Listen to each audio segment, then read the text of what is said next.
The CERN medical bay doors hissed open, a sterile gust slicing through the tension as Dr. Lowe barreled in, guiding a sleek hover stretcher with crisp, urgent precision.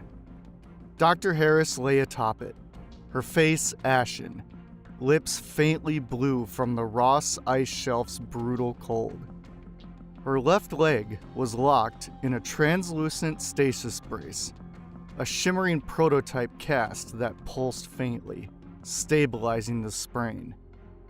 Ice flecks dusted her thermal suit, melting into tiny droplets under the bay's harsh lights. Dr. Lowe's hands, steady despite the chaos, adjusted a thin applicator dispensing a shimmering gray gel over her frost-nipped fingers. 3 days since the belts misfired, scattering the team, and she'd been extracted from Antarctica in just 2. A feat only possible with the program's classified tech. Clayton stood by the entrance, arms crossed, his presence a quiet anchor. The Louisiana swamp had left its mark. Faint bruises lingered along his jaw from the snapback's whiplash, and his eyes carried a shadowed edge, like he could still feel the murky water's pull. His tactical vest was pristine now, swapped out after his pickup, but his boots bore faint mud stains he hadn't scrubbed off. He watched Dr. Lowe work, jaw tight, a mix of relief and strain etched into his stance. Core temps critical. Apply the thermal matrix now! Dr. Lowe's voice cut through, sharp and commanding, as he adjusted an IV line with practiced ease. His own recovery showed. A thin, healing scar traced his forehead from the Skellig Michael tumble, sealed days ago with that same gray gel. And his limp was subtle, eased by a subdermal stabilizer. His crisp white coat gleamed under the lights, a stark shift from the wild cliffs he'd endured. Jenkins slipped in beside Clayton, his strides stiff but deliberate. The Gobi Desert's relentless sun had left his skin a raw, peeling red across his cheeks, though a nanite salve had dulled the worst of it. Sand dusted his boots. He'd shrugged off a full debrief to get here, and his tactical gear was fresh, replaced after his desert extraction. He smirked faintly, arms crossed. Doc Harris looks like she punched a blizzard and lost. She's alive, Clayton muttered, his voice low and gravelly. That's what counts. Beyond the glass partition, Dr. Thomas lay still, a web of advanced monitors tracking his vitals. Pripyat's collapse had nearly ended him, his arm in a regen cast, ribs knitted by experimental grafts, pulled back from death's edge over the past 3 days. Dr. Chang hovered nearby, her sleek tablet humming with data, barking coordinates into a comms unit. Hypothermia is under control. Sprain stabilized. She's weak, but holding. Jenkins shifted. 5 of us, 5 damn corners of the planet. Hell of a few days. Clayton's gaze lingered on Dr. Harris as Dr. Lowe applied a thermal matrix, a shimmering film that sank into her skin, coaxing warmth back into her frame. Her breathing steadied, shallow but stronger. And it's not over, he said, almost to himself, his hand brushing the empty spot where his belt once sat. Dr. Chang approached, her sharp eyes flickering between them. She'll pull through. Dr. Lowe's got her covered. But Clayton, she paused, her tone clipped. The tribunal's called you in. Progress reviews tomorrow. He nodded once, slow and deliberate, the weight settling in. Figured they wouldn't wait. The medic stepped back as Dr. Lowe checked Dr. Harris's vitals. His movements fluid now, the urgency ebbing. Clayton and Jenkins stood shoulder to shoulder, watching the high-tech mayhem unfold. two soldiers weathered by their own trials, bracing for a different kind of fight. Clayton leaned against the wall, the cold steel grounding him as he stared through the glass at Dr. Harris. 3 days of chaos, swamps, deserts, ice, and here they were, stitched back together by tech he barely grasped. The tribunal loomed. Questions about serums, Ethereum, the near misses. He could still feel the swamp's dank grip and see Dr. Thomas's blood pooling in Pripyat. Progress they'd demand. He wondered how much it'd cost them all. The CERN sublevel buzzed faintly. A steady hum threaded through the concrete walls. Clayton pushed a wide broom across the floor. The scrape of bristles, a simple, grounding rhythm after 3 days of chaos. His jaw still carried faint bruises from the swamp's snapback. But the work, basic as it may be, familiar, settled him. Beside him, Werner swished a mop in slow arcs, his mid-50s frame wiry and hunched, gray hair thinning under the dim lights. "Still sleep like you mean it," Werner said, voice rough but easy. Clayton smirked faintly, leaning on the broom. "Keeps me honest. Tribunal's tomorrow. Need to clear my head." Werner grunted, a low sound that could have meant anything. "Big shots asking big questions. You'll live." "Yeah," Clayton muttered. "Just gotta explain why we keep breaking their toys." They worked in silence for a stretch, the kind that didn't need filling. Just two guys, brooms, and a floor that seemed worse.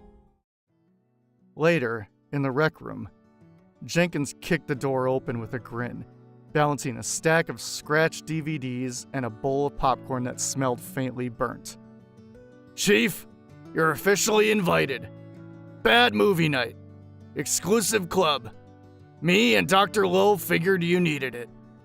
Dr. Lowe followed, cradling a six-pack of cheaper beer. His white coat swapped for a faded hoodie. The scar on his forehead gleamed faintly under the lights, a memento from Skellig Michael. But his limp was gone, soothed by rest. "Everyone knows about your tribunal powwow," he said, dropping into a worn couch. "Well, almost everyone's upright. Dr. Harris is still thawing, and Dr. Thomas. Yeah." Clayton eased into a chair, the broom's weight still lingering in his hands. "What's the lineup?" Jenkins held up a disc, smirking. "Sharknado 3. Pure garbage. Perfect for shutting your brain off." Dr. Lowe cracked a beer, passing one to Clayton. "Therapy, man. You're wound tighter than a spring. Tribunal can wait." Clayton took the can, popping it open with a hiss. The room filled with the DVD's cheesy synth score as sharks flew across the screen. Jenkins laughed at a particularly bad CGI twist. Dr. Lowe groaned at the dialogue. Clayton let it wash over him, the noise drowning out the hum of tomorrow's spotlight. Clayton stared at the flickering screen, the absurdity a thin shield against what's waiting. Sweeping with Werner had steadied him. Old habits, old calm. Now, Jenkins and Dr. Lowe flanked him, their banter a lifeline. Everyone knew the meeting was coming. Big names, big stakes. He'd face it, like always. Tonight, he'd take a break. The chamber's dark walls seemed to pulse as Clayton and Dr. Chang stepped into the sunken circle. A spotlight blazed down from above, locking them in a harsh white beam. The table and two chairs standing bare against the concrete. Above, the tribunal's gallery stretched high. 3 figures shrouded in shadow, their presence a quiet thunder waiting to break. Director Victor Stahl's voice rolled out first, a low growl honed by years of command. Clayton Ward, you've led your team through 4 worlds, each one a tangle of potential and problems. We need to hear about the results. Lay them out clearly. Late 50s gray buzz cut stark against the gloom. He leaned forward. The man who'd first sized Clayton up for this job, now sizing him up again. Clayton settled into the chair, hands flat on the table, his voice steady despite the weight. We've delivered breakthroughs from every mission. Human-machine fusion that's years ahead. Terra Reptilia revealed cryptid biology. Living relics we're still decoding. Mexico handed us splicing serums, a double-edged cure that's reshaping genetics. And the runes below an irradiated world, yielding Ethereum, an energy source that defies our physics. That's what we've brought back. Knowledge that's rewriting the rules. Stahl's eyes narrowed, his tone cutting through the air. Impressive, yes. But every success comes with a cost we can't ignore. Your recordings show a leader who holds his team together under fire. We're pleased with that resilience. However, the belts are malfunctioning, snapping you across continents, and the gear losses are piling up. We've poured resources into this program, Clayton, and you're treating our equipment like it's disposable. That's a problem we need addressed. Dr. Chang straightened, her tablet glowing faintly as she countered. Those worlds were uncharted, Director Stahl. Completely unpredictable. The losses were unavoidable given the conditions. Clayton's leadership turned chaos into results. His team's unity is why we have anything to show at all. The data outweighs the damage. Cardinal Lorenzo Veltiri spoke next, his voice a measured thread from the shadows. Crimson robes catching a faint edge of light. Dr. Chang raises a fair point about the data's value, but I'm more concerned with what lies beneath it. You've documented these worlds, Clayton. Cyborgs blending flesh and steel. Reptilian creatures that challenge creation. Serums twisting human nature. And Ethereum pulsing like living force. These are not mere discoveries. They're inventions into realms we may not be meant to touch. Tell me, what is the moral cost of this breach? How do you justify it? Clayton met the Cardinal's shadowed gaze, his words deliberate. We justify it with purpose. Every risk we've taken has been to understand what's out there, to map the unknown so it's not a threat. My team's kept its humanity through it all. We've held each other accountable, stayed grounded despite the chaos. That's how we balance the cost. A pause hung heavy, then a third voice broke through. Rough, warm, achingly familiar. You've got a gift for keeping them steady, Clayton. You always have. They follow you through hell and back. That's no small thing. Werner, mid-50s, wiry frame, gray hair thinning, sat in the gallery's dark, his words a quiet shockwave. Clayton's breath snagged, his head tilted up. Werner? His voice cracked faintly, confusion flashing across his face. His old mentor, here among the judges? Stahl and Volturi made sense. But Werner? Stahl pressed forward, brushing past the interruption. We've combed through everything. Dr. Chang's detailed reports, your mission recordings, even Dr. Schmidt's psychological sessions with the team. The program's yielded extraordinary finds. That's undeniable. Your leadership is strong. We see how your crew thrives under you, and we approve of that. But the cons weigh heavy too.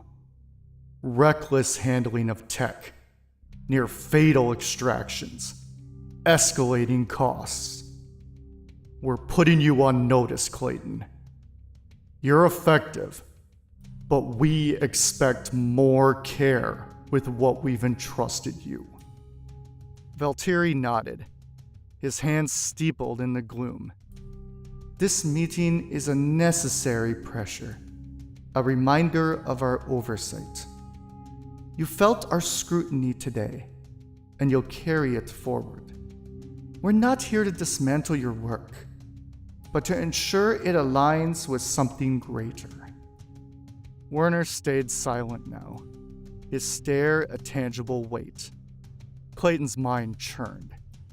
Werner, a tribunal member? The realization crept in, shaking his footing even as he held his composure. Stahl leaned back, his silhouette easing into the darkness. The program continues. It's already approved to move ahead. But understand this clearly. Outside this chamber, we do not exist. No one knows our names, our faces, our roles. That secrecy is absolute. Do you comprehend that? Yes, sir, Clayton replied, his voice tight but firm, his eyes darting to Werner's shadow one last time, searching for something he couldn't name. The spotlight dimmed, the gallery fading into blackness. Clayton stood in the hall, the tribunal's words still ringing. Stahl's blunt praise and sharper critique stung, earned but heavy. Valtteri's moral probing lingered, a thorn in his thoughts. Werner, though. Werner up there hit hardest. His old mentor, a judge in the dark, rattled him deep. 4 worlds, 4 scars. They saw his strength, chided his risks. The program rolled on, but the pressure stuck. So did Werner's eyes.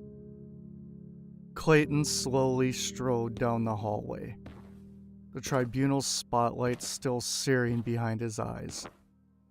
The hall stretched dim and quiet, the faint hum of the facility threading through the walls. His boots struck the concrete hard, each step pushing against the gallery's weight. 4 worlds, 4 scars, and now this. Clayton, hold up! Dr. Chang's voice sliced through, crisp but tempered.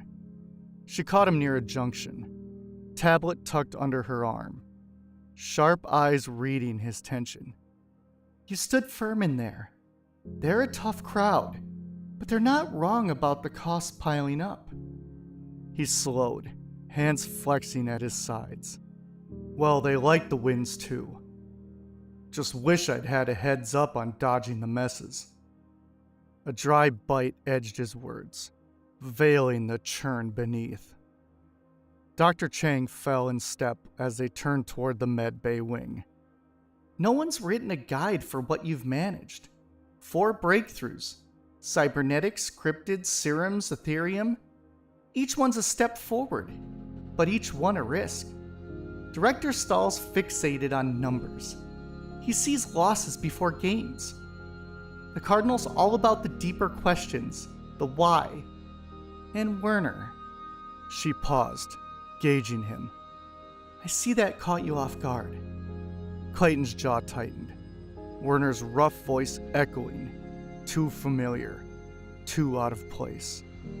Didn't figure my old janitor pal'd be up there. Stahl hiring me? Fine. The Cardinals got his angle. But Werner? Still chewing on that one. Dr. Chang nodded, her tone steady. He's been around longer than you realize. Knows you better than the others. They're not pulling the plug. It's already approved to keep going. This was about pressure, making sure you'd feel their oversight. Yeah, I felt it all right, he muttered, brushing the empty spot where his belt once hung. Loud and clear. They passed a lab window. Tech's tinkering with something glowing. Looked very similar to Ethereum. Maybe.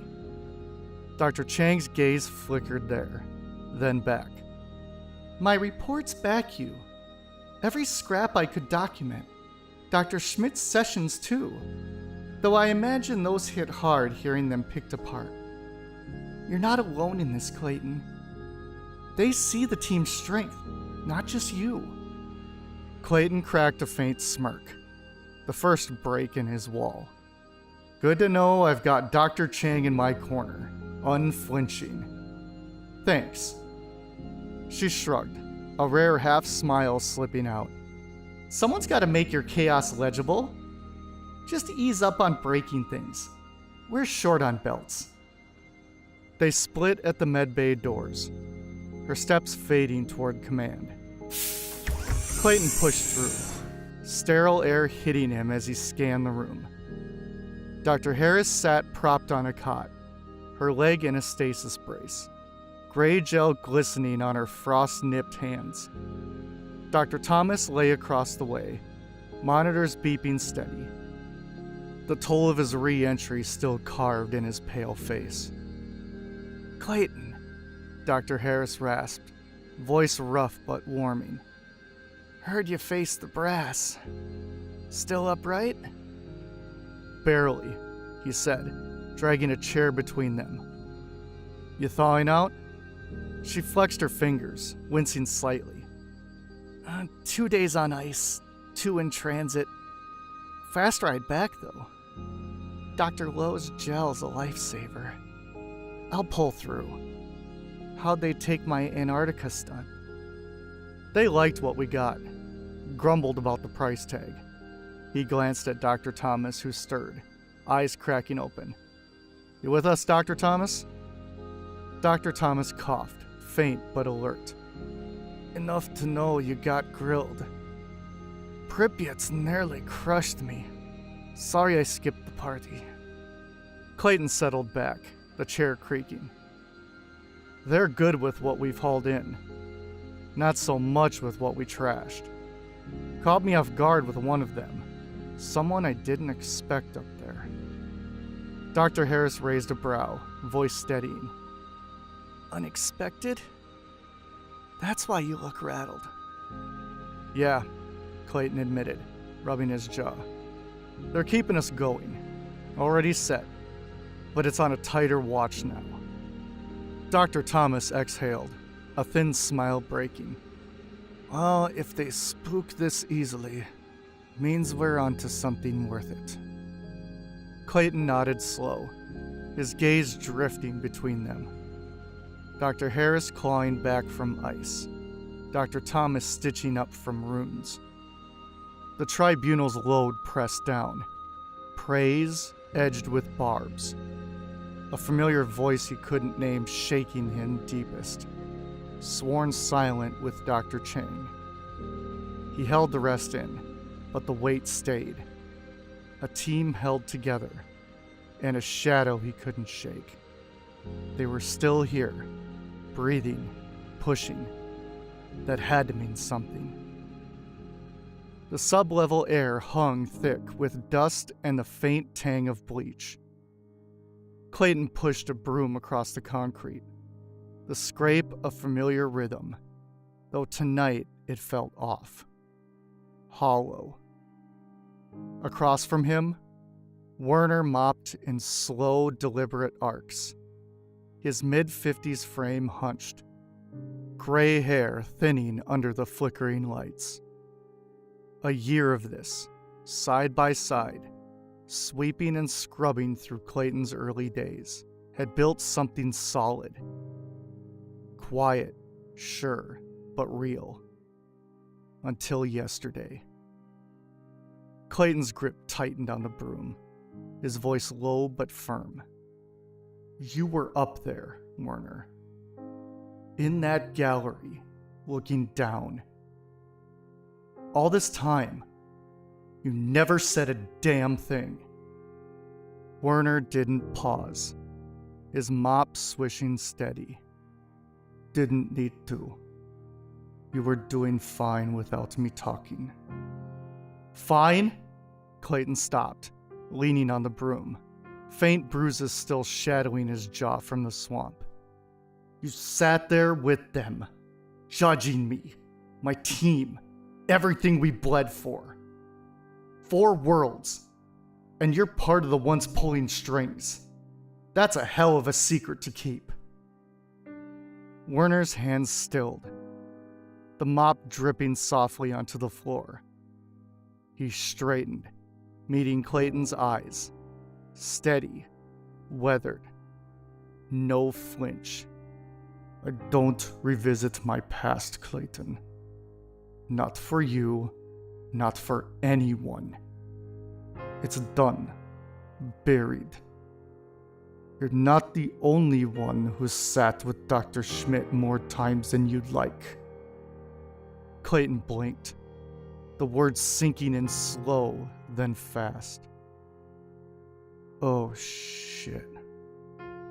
His voice dropped, raw and unguarded. The broom clattered against the wall as he stepped back. Werner now, being watched, judged.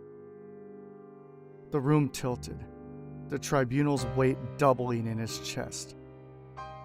Werner turned back to the mop, resuming his slow arcs. We've all got shadows. Mine's just higher up. Silence fell, heavy but not empty. Clayton grabbed the broom again, the bristles rasping against the floor, syncing with Werner's rhythm like old times. 4 worlds: cybernetics, cryptids, serums, Ethereum, had scarred him, his team, and this place. The tribunal's eyes, Stahl's, Vatiri's, Werner's, had burned through it all, guiding, judging, unseen until now. Werner had been there from the start, not just mopping floors, but watching, shaping. Not a ghost, but a hand, quiet and steady, flawed like him. They worked on, the sub-level stretching dark and endless. Those who guide us wear their own masks, watching from shadows they rarely leave. Their silence is a weight we all carry, a hidden force shaping paths carved through struggle, so we may more easily follow. Hey everyone, thank you so much for listening. This episode was the season finale for Season 1 of Parallel. I really enjoyed making this season, and I'm really looking forward to what kind of crazy planets and amazing adventures that Clayton and crew are going to go on for Season 2. I don't know what's going to go on yet, but I'm really looking forward to it, and I hope you are too. I would like to clarify something that it seems like I missed it or miscounted or miscalculated, but I didn't. In the story, they said 4 worlds. There were actually 5. The only reason I didn't include the 5 worlds as part of the tribunal was that the world of monsters was a success. They had no problems, no malfunctions or anything. It's the only the other 4 worlds that were the problem. I just wanted to clarify that.